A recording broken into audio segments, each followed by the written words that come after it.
Akkam jirtuu hordoftoota gonfoo miidiyaa mee amma immoo ergaa karaa faarfataa Biqilaa Kabbadee hordoftoota amantaa Musliimaatiif darbe kana isiniif qoonnaa dhaggeeffadhaatii hordoftoota amantaa Musliimaaf sheerii gochuun biraan nuuf ga'aa isiniin jennaa eebbifamaa akkas jechuun jalqabe. Nagaan Kiristoos isiniif haa ta'u. Uummata Musliimaa gidduu waggootaaf jiraadheera. Jaalala keessan yoo ta'e malee jibba keessan dhaladhee of keessatti argee hin beeku. Addumaan immoo jaalala isin walii keessaniif qabdan hedduu kan nama ajaa'ibudha. Daa'imummaa kootti aniyyuu isinii wajjin salaataan ture. Hiriyoonni koo hundi Musliima waan ta'aniif maatii dhoksee maqaa koo illee jijjiirradhee dhoksaatti Musliima ta'een ture. Ergasiitii Kiristoos immoo Waaqayyo ofii isaa karaa hin mafsiifneen natti mul'ate Quraanas sagalee Waaqayyoos wal bira qabee akkan dubbisu sammuu koo naaf banee dhuma irratti egaa faarfataa isaa na taasifateera. Waaqaaf lafa irratti galanni isaaf haa ta'u malee. Ameen. Amma kanan irraa dubbachuu barbaadu namoonni tokko nu gidduu turan.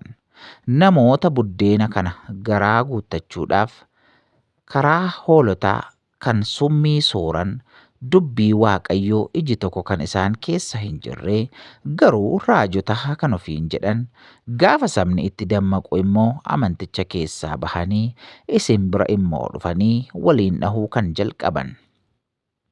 Kutaa Quraanaa keessaa toora tokko utuu hin dubbisin barsiisaa fi sheeka keessan iyyuu gadi ka'anii barsiisuu kan fedhan darbee nan arga. Ilaamee yaa Musliimotaa jarri kun as nu bira yeroo turanis kan Gooftaa hin turre kan garaa isaanii turan. Dhugaaf utuu hin taane buddeenaaf adeemu turanii. Mana Waaqayyoo mana daldalaa godhanii turanii. Sammuudhuma duwwaa kanaan barsiisota of fakkeessanii waan nyaatanii bulan argachuuf diraamaa hojjetaa turanii. Amma immoo gaafa abbaan waldaa Kiristoos Yesuus qaccee isaa ol fudhatu daldala isaanii dhiisanii baqatanii isinitti nammaa jiru. Biizinasii isaan nu biratti eegalan akka yaadan ta'uu waan dideef isinitti nam'aa jiru waan ta'eef silmiiwwan kana irraa of baraaraan isiniin jedha. Nu biraa kan dhufaa ooluu ani isinitti hin himu isinuu beektu waan ta'eef akka biyya keenyaatti amanteen saffisaan guddachaa jirus kam akka ta'e sirriitti beektu. Nu biratti garuu baay'inni hiika hin qabu qulqullinidha malee. Kanaafi namoonni akkasii sichiyyuu heddummachuu malu garuu of baraaraa. Dhibaa'ummaa isaanii isa tajaajila jala dhokatanii ittiin buddeena nyaachaa turan sanatu deemsisuu dinnaan isinitti baqatanii buddeena nyaachaa jiru.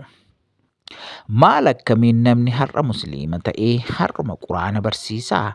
Maal amantaan seera qaba? In baratama in qoratama malee akkamiin duuriyyeen garaaf joortu har'uma dhuftee barsiisaa isiniif taatii?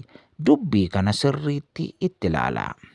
Itti dabalee immoo nu biratti barsiisaan cimaa nama dhaabbatee amantaa namaa arrabsee amantaa isaa garaa godhu utuu hin taane maaliif akka amane nama sirriitti hubatee macaafa qulqulluu nama dubbisuu hafuura qulqulluun kan guutame yoo amantaa namaa kaasuun barbaachisa illee naamusaa fi kabaja guddaadhaan waa'ee dhugaa namatti hima malee nama arrabsuun nu keessa akka hin jirre beektu.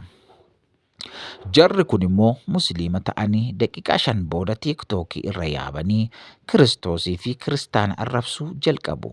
Maalidha kaayyoon kanaa? Dhuguma dhugaatu akkas gochaa jiraa? Lakkii maalidha ree buddeena?